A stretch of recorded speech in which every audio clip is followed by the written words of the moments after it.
महाभारत में श्री कृष्ण ने कई महत्वपूर्ण उपदेश दिए हैं, जिनमें सबसे प्रमुख भगवद गीता का उपदेश है। यह उपदेश कुरुक्षेत्र के युद्ध भूमि में अर्जुन को दिया गया था, जब वे मोह और भ्रम में पड़कर युद्ध करने से पीछे हट रहे थे। श्री कृष्ण ने उन्हें धर्म, कर्म, भक्ति और ज्ञान का मार्ग बताया। श्री कृष्ण के मुख्य उपदेश भगवद गीता से कर्म का सिद्धांत, कर्मयोग। कर्मण्येवाधिकारस्ते मां फलेषु कदाचन। अध्याय 2, श्लोक 47। अर्थ: तुम्हारा अधिकार केवल कर्म करने में है, लेकिन उसके फल पर नहीं। अतः फल की चिंता किए बिना अपना कर्तव्य करो। आत्मा अमर है, अद्वैत का सिद्धांत। न जायते म्रियते व कदाचिन, नायम भूत्वा भविता व न भूयः। अध्याय 2, श्लोक 20। अर्थ: आत्मा न कभी जन्म लेती है, न मरती है। यह अविनाशी है और शरीर मात्र नश्वर है। भक्ति का महत्व। भक्ति योग। मन मना भव मद्भक्तो मद्याजी मां नमस्कुरु।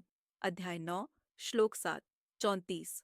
अर्थ: मन, बुद्धि और आत्मा को मुझ में समर्पित करो, मेरे भक्त बनो, मेरी पूजा करो और मुझे प्रणाम करो। सभी धर्मों का सार, शरणागति योग। सर्वधर्मान् परित्यज्य मामेकम शरणं व्रज।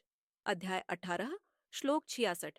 अर्थ: सभी धर्मों को त्याग कर बस मेरी शरण में आ जाओ, मैं तुम्हें सभी पापों से मुक्त कर दूंगा। समानता का सिद्धांत, समत्व योग। सुख दुखे समे कृत्वा लाभालाभो जया जयो। अध्याय 2, श्लोक 48। अर्थ: सुख दुख लाभ हानि जीत हार को समान मानकर अपने कर्तव्य का पालन करो। ज्ञान और अज्ञान का अंतर, ज्ञान योग। ज्ञानेन तु तज्ज्ञानम येषां नाशितमात्मनः। अध्याय 5, श्लोक 16। अर्थ: ज्ञान के प्रकाश से अज्ञान नष्ट हो जाता है, जैसे सूर्य के उदय होने से अंधकार मिट जाता है। दुष्टों का नाश और धर्म की स्थापना, अवतार का उद्देश्य। यदा यदा ही धर्मस्य ग्लानिर्भवति भारत। अध्याय 4, श्लोक 7 से 8।